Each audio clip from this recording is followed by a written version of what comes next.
Talk Radio.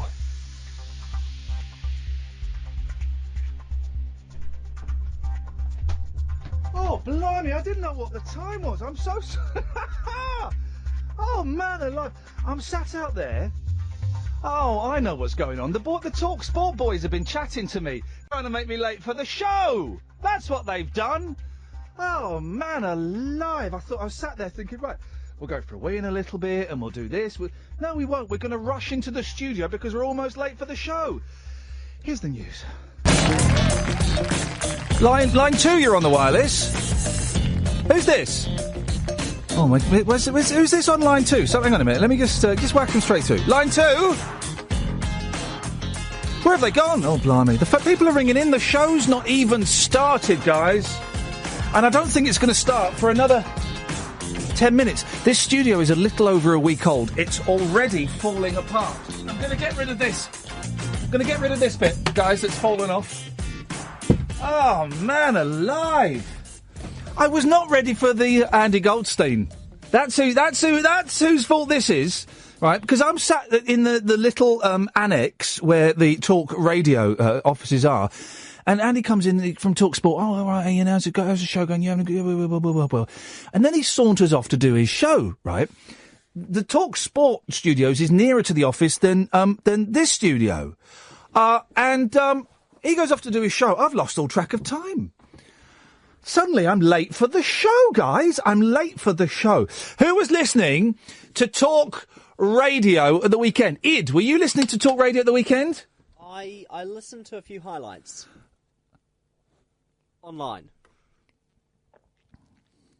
Why are you giving me that disappointed look? Because, mate, you are an immigrant. Yep. Possibly illegal. I've not seen your papers. I've got a passport. I'm here legally. You've been here for a long, long time. Too long, are you saying? And we, and by we I mean the British, have very kindly welcomed you by giving you a job that could have gone to a Brit. That's yes, true. Okay. A Brit wouldn't have taken the... Line 2? Hello. Who's this? It's Tris. Tris, you're on the air. What can we do for you? Hi there, I just want to say hello. Hello. Tried phoning in on Friday, but no one ever rang me back, so I thought I'd try again tonight. Ah, flippin' heck, Tris! Right, hang on a second, mate. That's bang out of order. Id! Hi. Right, so not only have you not been listening to the station that is taking the bread out of an English child's mouth to give to you and your family, you didn't call Tris back. I probably did try to call him back. There were probably a few issues with our big phone box in here. We have had a few niggles, so we can work through this. Tris, he's calling you a niggle. I think we're still allowed to say that word. You're on the air now, Tris. Let's make it good. You've been storing this up all weekend. Let's make it good, buddy. Well, I just wanted to say, and I know you touched upon it on Twitter the other day, but Gary Shandling. Oh, man. Yeah, and that's sad. Devastated. Yeah, I mean, I think he's so underrated in this country. And when you think of what he's done for sitcom, I mean, things like The Office and stuff like that, your mate Ricky Gervais and stuff like that, he's just a real talent loss. Well, the Larry Sanders Show, BBC Two, showed it no respect at all when it was on, and they put it on Tuesday at 11:30, then Friday at 10, and then it will be on a Monday at 1:30 in the morning. It was all over the shop. Oh, you know, that was my formative years. That sitting there waiting for that on BBC. So I used to love it. And flicking away in front of the TV. Absolutely, waiting for Seinfeld. Yeah, Seinfeld and Sanders. And Sanders, I think, stands the test of time better. Seinfeld is still very funny, but it's always ruined by that all of that slap bass. Yeah, no, absolutely. I mean, I've just finished watching the Larry Sanders Show through again, and it's brilliant. And I've just started on the Gary Shandling show. Oh, I've got the Gary Shandling Show box set, yes. I tucked into that about a month ago, and then I didn't get too far, so I need to get back into that, but it'll be tinged with sadness. Tris, listen, it's not the best line, so we'll say goodnight. Ta-ta, thank you very much. 0844 499 1000 is the telephone number if you want to give us a call. I think we're going to test the goodwill of the listeners tonight. You know, last week everyone was giving us a free ride, and it was groovy, man. And everyone was high-fiving and slapping each other on the back. I think tonight is the night that we're really going to test the loyalty and the goodwill of the listeners. 0844 499 1000 is the telephone number if you want to give us a call. Kath, do you want to come and hang out in here? We're going to play iPod roulette tonight if you fancy it. Oh, this is what the point I was getting to, Id. Hi. So you didn't listen? I listened to highlights. I listened back online. Well, I don't know what that means, mate. It means listening at the time that I want to, like listening to your podcast, for example. I listen to highlights like that from other shows. Okay, name the other shows. So I had to listen to... Didn't finish the sentence. Oh, sorry. Name the other shows that you listened to. I listened to a little bit of Let's Talk with Eamon Holmes. Okay. I listened to... I believe he had Lembit Opik and Karen Danchuk on there. Karen Brady, actually. Yep. Are you testing me here, Ian? Yep. Okay. And I also had a bit of a listen to the 7 Days of Talk radio show hosted by, just someone. Boyle, which I believe you had Lembit Opik and Karen Danchuk on there. Yeah, all over it. All over it. Well, no, he was all over her. Did you listen to the best show on the weekend at Talk Radio? And I say this, my tongue is in my mouth, it's not anywhere near my cheek. The best show on Talk Radio at the weekend. Did you listen to it? Yes, I did. Which one? It was on Saturday morning.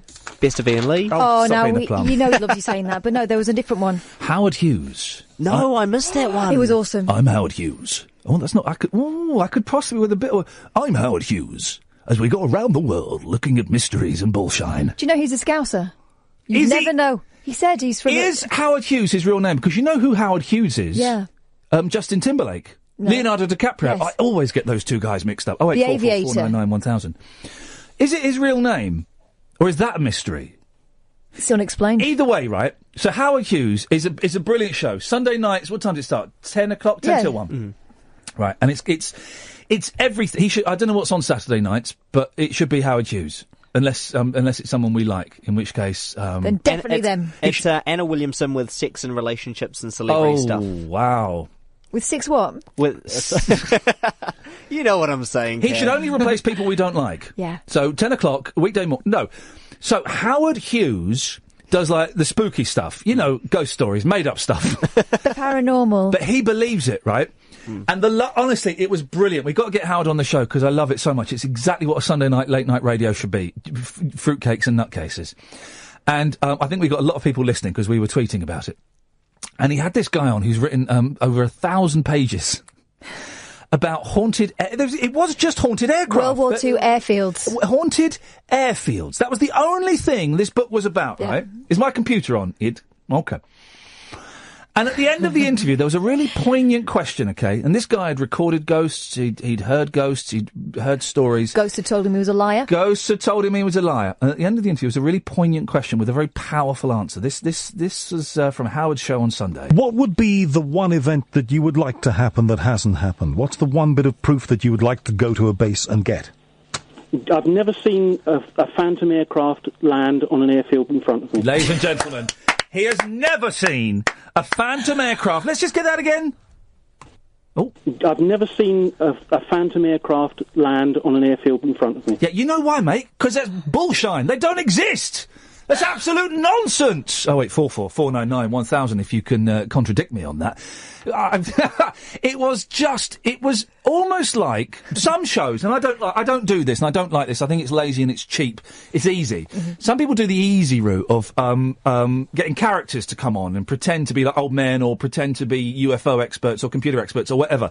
And it was like someone was doing a character of a ghost hunting expert when he came out with... I've never seen a Phantom aircraft land on an airfield in front of me. That whole interview, though, was priceless, and I've clipped it for the best of show. That's the first thing I'm playing, right? Mate, because it's the only thing I want to play over and over again. It was, honestly, it's such a good show, and this is, please don't think this is any way a dissing of Howard Hughes. I've been a big fan of his for years, and to be on the same station as him is an honour, and it is going to be mine. We'll get Howard on at one night. We'll get him on, because I want to know, Howard, do you really believe in all of this stuff? Because he sounds into it, doesn't he? He does.